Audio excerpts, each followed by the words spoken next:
Hello and welcome to Abe's book review, where today or on this recording I will be doing a review on Christopher Paolini's latest book, Murtagh. Um, in This is a bit of a prologue, if you will, to this book and to this commentary. Uh, I do just want to say I have read the other books in the Inheritance cycle. I recently reread them in preparation for reading Murtagh, being Aragon, Eldest, Rosinger, and Inheritance. All four really good books.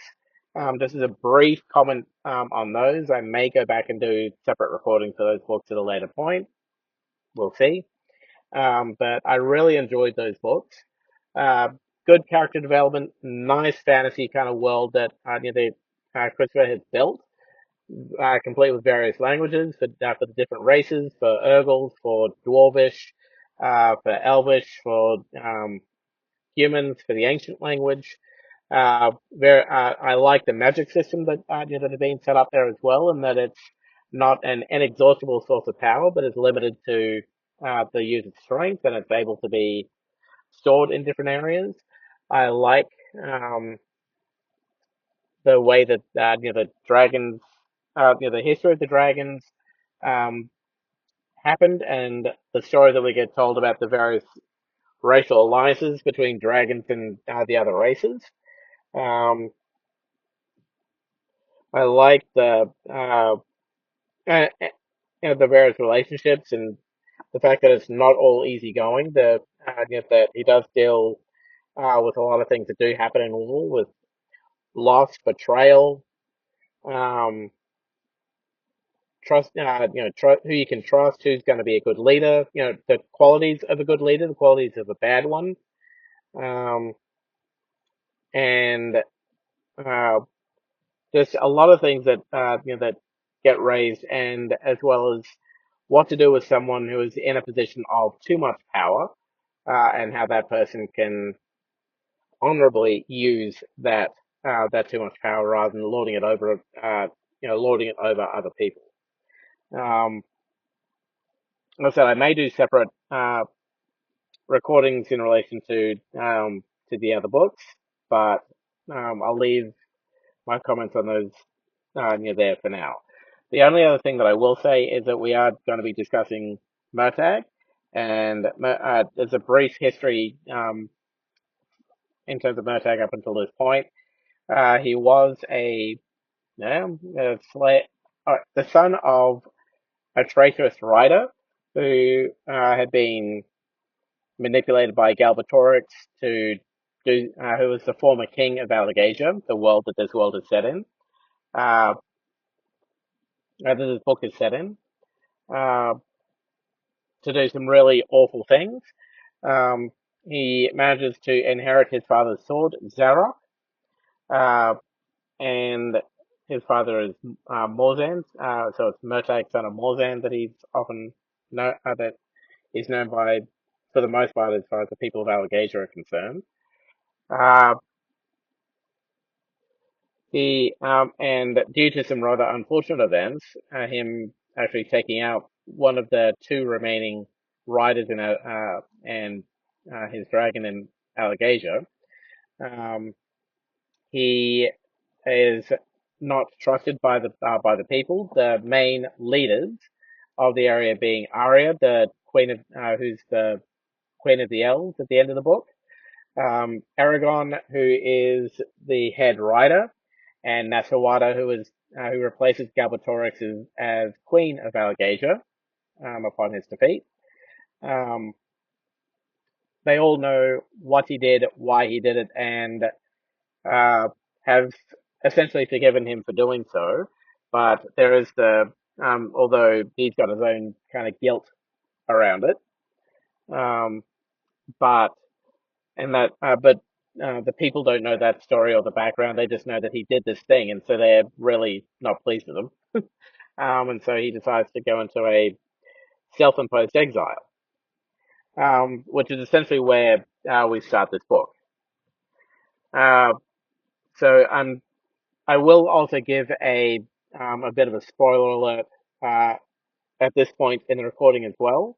For though it is a fairly recent book to have come out within the past year-ish, I believe. Um, so if you haven't yet read the book, you may want to stop listening to this podcast now. Um, with the, but I will say that it is a really good book. You can always jump to the last minute or two of the podcast if you want, where I will give my rating on it.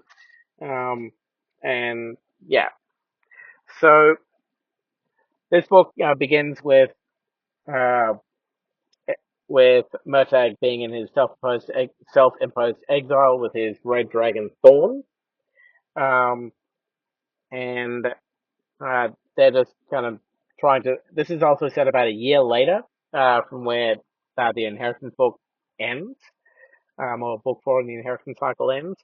Um, and in his meandering around, he's trying to do inconspicuously, so not trying to not announce who he is, but just trying to be a nice guy. Tries to help some fellow people. Um, he gets taken to Cianon, or not taken to, but he goes to Cianon where he finds out that some Werecat children are being kidnapped and abused for reasons that he is not entirely sure of, but he needs to free some of them in order to get some further information about a dark cult that's going around from one of the lead Werecats in the area. Uh, and then after doing what he needs to get that information, he gets told that he needs to go to a place called Nal Gorgoth, uh, which is where this cult is essentially based out of. And he meets up with the group who call themselves the Drummer, and they are essentially a cult that worships the demon of dreams.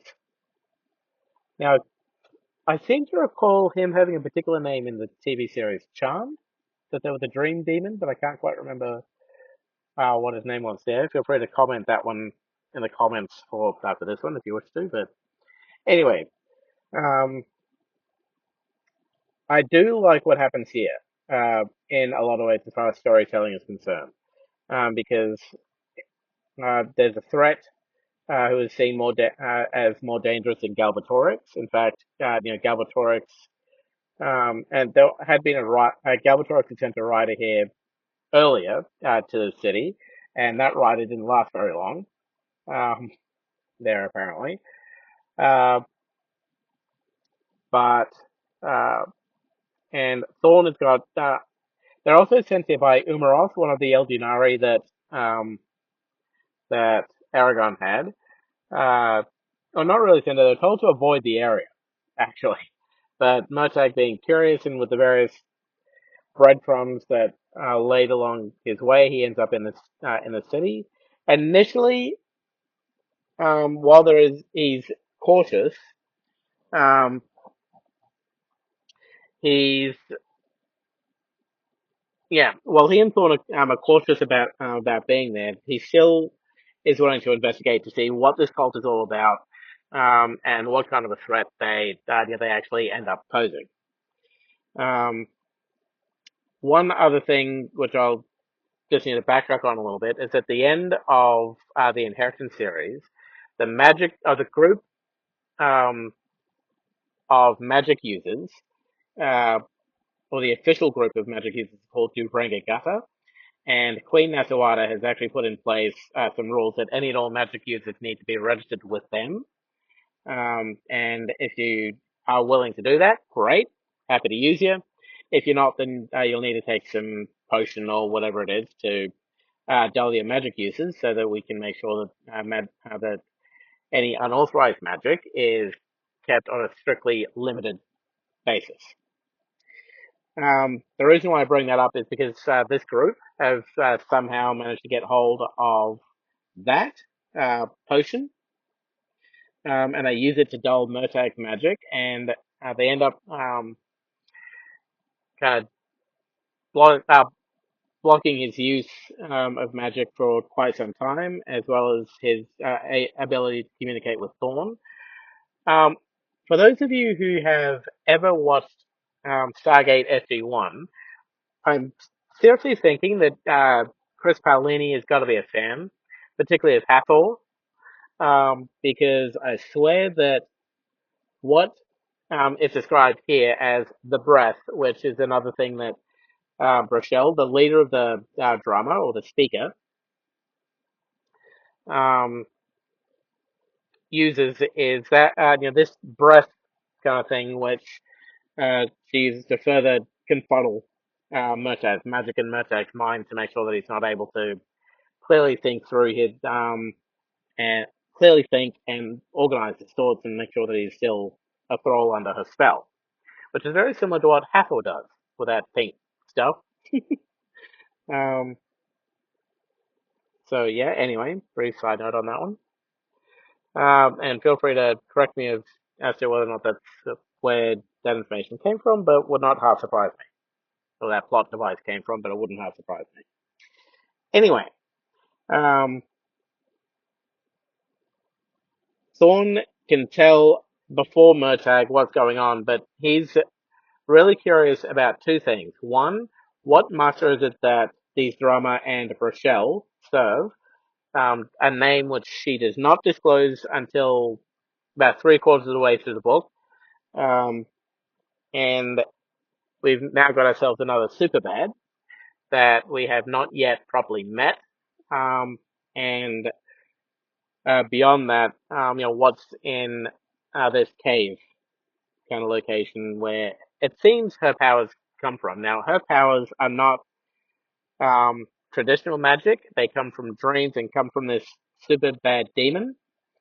Um, I'll not use his name in this podcast to, so that I don't spoil everything. I'll give you guys a reason to still read the book, if only to find that out. But again, I like the fact her magic is more because it comes from a different source. It's a different form of magic for Murtagh to learn to combat. And eventually, he does figure out ways, and with the help of the Lin, one of the Rochelle's followers, uh, thanks to the kindness of strangers, things end up working out. But there's also major battles and whatnot that happen here. Good action sequences. Um, I'm not going to spoil what happens at the end. I'll let you guys read that. But suffice it to say, it's is a good ending. Um, in terms of what happens in Nal Golgoth, Nal Golgoth. Uh, it does take a lot out of him in terms of being able to do what he needs to do. As to what that is, again, please read the book. But at the end, he ends up meeting up with an old friend, um, and it is left, kind of very open ended in terms of there's trying to track down more of the drama, um, trying to work out who of Nasrallah's court is working against her, which again is not a big surprise because anyone in her position is going to have loyalists and those who are going to want to stab her in the back. So we're going to, so there's that aspect which will be explored more as well. We don't actually, Aragon does get mentioned a few times in the book, but we don't, but he does not actually come into the story at this point. It would not half surprise me if, given the enormity of the super bad that gets described, if he ends up making an appearance in the next book. I've got no clue when that's going to be. I am very curious as to when it is, though, because having just finished this one, I'm very curious to read the next book to see, uh, to continue the story, because there's a lot of open questions, which are leading me to believe and hope are very hopeful that a Murtagh book two, um, whatever the title is going to be, um, is due to come out. So if I was to give a rating on this one, I would say 5 out of 5. Uh, it is a really good story, good character development, good story development. It does not drag. It goes nicely from one event to the next. Um, there are, while there are some periods of downtime, so to speak, while they're traveling from one place to another, it's the downtime is made use of. It's not just Murtagh and Thorn traveled for 6 days. They camped out at a particular, for six. They did this and that and whatnot. It's useful. The time is made use of, um, which is really good. It's a factor of the book. Another factor of the book which I like, because I hate books to drag. And spending too much time on minutia as opposed to doing things that can continue the story. Um, I also like the fact that it is continuing to use elements and races that were brought in with the previous books in the Inheritance series and in Allegation in the world that Chris Paolini built and designed. Um, I like the fact that, and I won't say who, that Murtagh does gain another family member, although it's surprising as to who that ends up being. But it is well earned. Um, the relationship that happens between these two characters. Uh, so yeah, overall, a really good book. If you haven't read it, I strongly suggest you do. Um, and please like, comment, and subscribe, to my channel, and comment on this post. Tell me if you like what I'm saying, what if you don't like it, what you agree with, what you don't agree with. Um, and yeah, thank you very much for listening, and please keep on reading.